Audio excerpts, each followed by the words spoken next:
back to Tripping Throttle Thoughts. If you're here for second episode, that means either you're mildly entertained, a bit curious about what's gonna happen, or just waiting for me to spiral into chaos. Whatever it is, I really appreciate it. Thank you for joining in.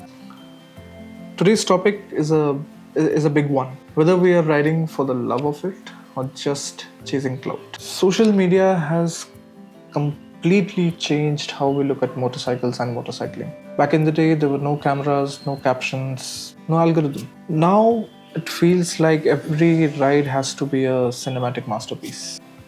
And while it's not bad, but there are repercussions of every action. It has made me question a lot about how I approach riding. So let's get into it. Let's figure out where the line is between passion and performance. Let me go back to the days when I started riding. Not far long back as well.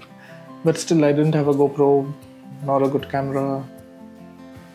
And initially, it wasn't about having the most cinematic or good looking pictures. It wasn't about capturing the perfect moment.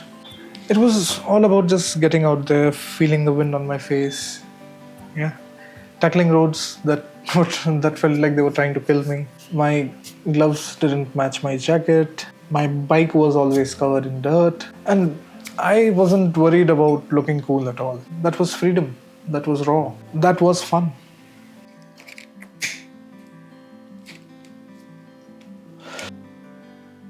And let me be brutally honest. I myself got it sucked into the social media vortex real bad.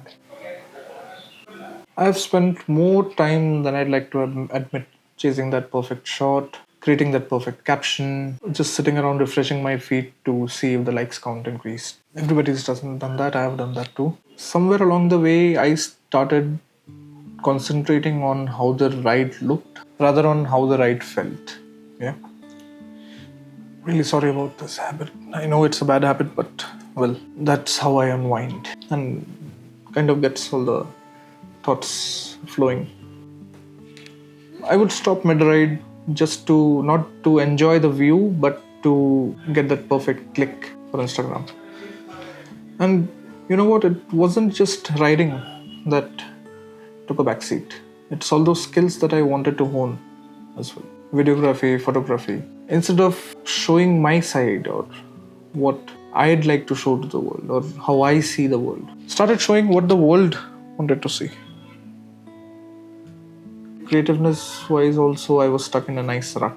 Not improving as a creator or a biker. There was a period. And that realization really hit me hard.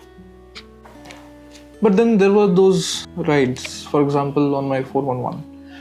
Bang in the middle of a trail, we have reached halfway and the starter relay decides to go poof. Bike is as good as a 200 kg paperweight then.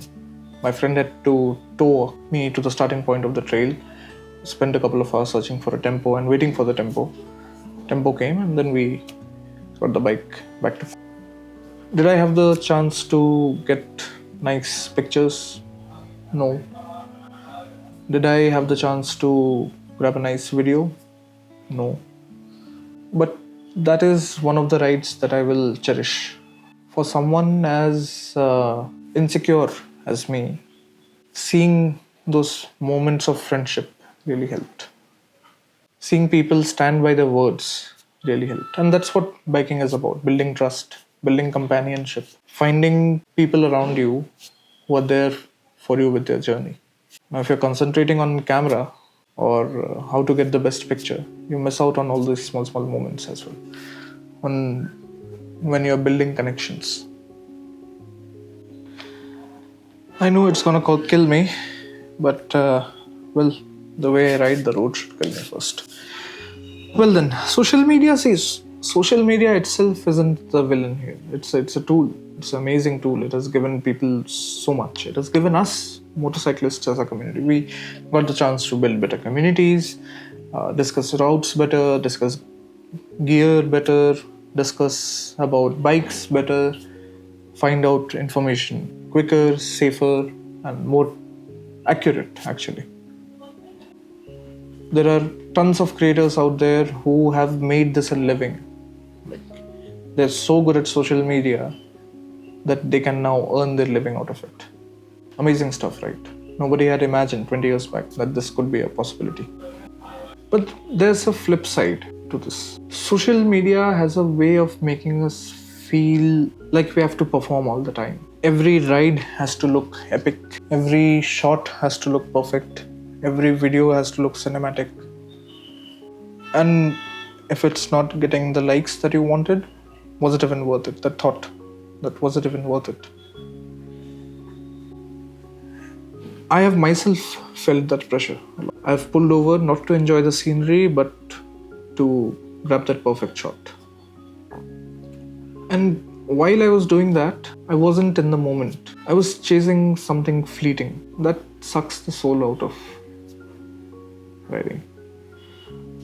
And let's not ignore the dangerous side as well. Trying to get viral and doing stunts that you're not capable of. Weaving through traffic for a reel. Stunting on public roads like it's nobody's business. And pushing your limits in such a way that it puts your and other people around you, everyone's life at risk essentially.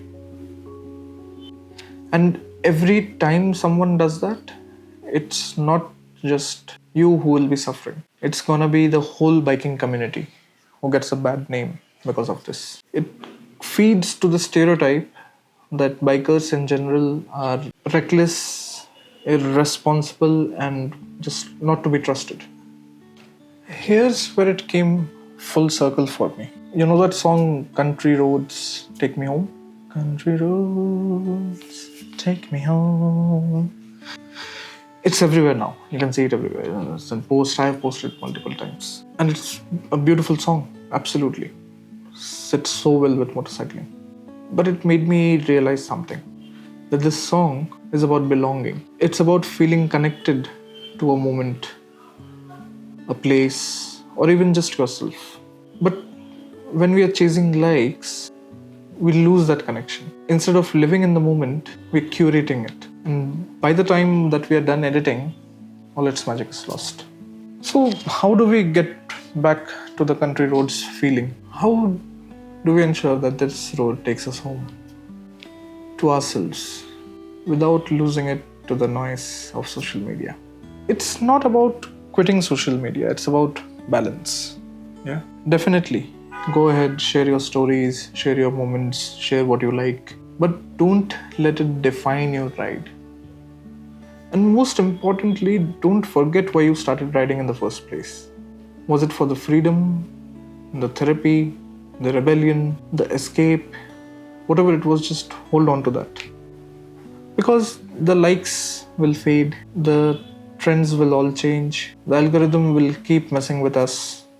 But this one thing that will stay eternal is the road. It's always going to be there for you.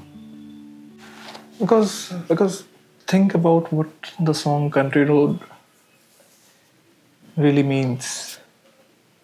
It's all about the road that feels like it's just for you. The ones where you're not thinking about the camera or the caption. You're just riding, feeling every curve, every gust of wind, every second of freedom. That's the ride. That's what it's all about at the end of the day. Alright, so here's my take on passion versus clout. Yeah. Whether you're riding for the love of it or the likes or a little bit of both, just keep it real. The road doesn't read your hashtags. It just needs your presence. And trust me, the best stories don't come from putting up a good filter. They come with glove stains with grease, dusty bikes, and chaos that will make you laugh later. Well, next episode, we have something informative. We have one skill that every rider forgets, every new rider forgets. Spoiler alert, it's not about looking cool at traffic lights. Until then, ride safe, think big, stay curious, and keep those throttle thoughts tripping.